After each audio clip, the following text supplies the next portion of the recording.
Hello everyone, welcome to Big Boss Reviews by D&D. In this short video, we will discuss about what happened in the promo 1 and 2 లో ఏం జరిగిందో discuss చేయబోతున్నాం. Just short discussion.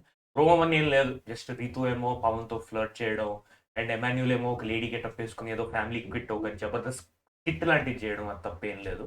Promo 2లో again Sanjana మీద అందరూ complaint చేయడం, stating the Tom వల్ల అందరూ పిచ్చెక్కిపోయారు, ఇదంతా జరగడం అదంతా ఉంది. అండ్ చిన్న ఆర్గ్యుమెంట్ జరిగింది మనీష్ అండ్ శ్రీజ అండ్ ప్రియా శెట్టి మధ్యన, దట్ మీరు చాలా కంట్రోల్ చేయడానికి ట్రై చేస్తున్నారు, నన్ను కంట్రోల్ చేయొద్దు, ఇలా ఒక మాట ఘర్షణ ఈగో క్లాష్లో జరిగింది అనమాట. చిన్న డిస్టర్బెన్స్ జరిగింది. మనీష్ ఏంటంటే నేను కామ్గా ఉన్నాను, మీరు అడ్వాంటేజ్ తీసుకోవద్దు, నాకు మీరు చెప్పొద్దు, ఇన్నాడు మీరు ఇలా బిహేవ్ చేయలేదు, సడన్గా ఇలా బిహేవ్ చేస్తున్నారు, నాతో అట్లా బిహేవ్ చేయొద్దని. ప్రియా శెట్టి కూడా మీరు ఏమైనా నెగిటివ్ ఫీడ్బ్యాక్ ఇస్తే తీసుకోలేరు, శ్రీజ అండ్ ప్రియా ఇద్దరు చెప్పడం జరిగింది అనమాట. సో ఓవరాల్గా అయితే పెద్ద ఇంట్రెస్టింగ్ ప్రోమో ఏం లేదు. బట్ ఒకటైతే ఉంది, మనీష్ క్యారెక్టర్ అంటే రియల్ క్యారెక్టర్ అని కాదు, లైక్ ఆయన టెంపర్ ఎమోషన్స్ అని బయటకు రావడం కనిపిస్తుంది. సో ఇది ఎంతవరకు కొనసాగుతుంది, ఆయన ఎంతవరకు ఇట్లా ఫ్రస్ట్రేటెడ్గా ఉంటాడు అనేది చూడాలి.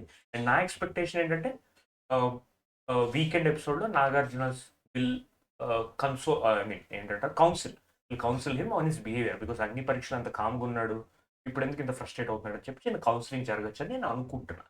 సో అది నా ఒపీనియన్. అండ్ మళ్ళీ ఎపిసోడ్ రివ్యూలో కలుద్దాం. అంతవరకు thank you so much. Have a nice day. Take care. Bye.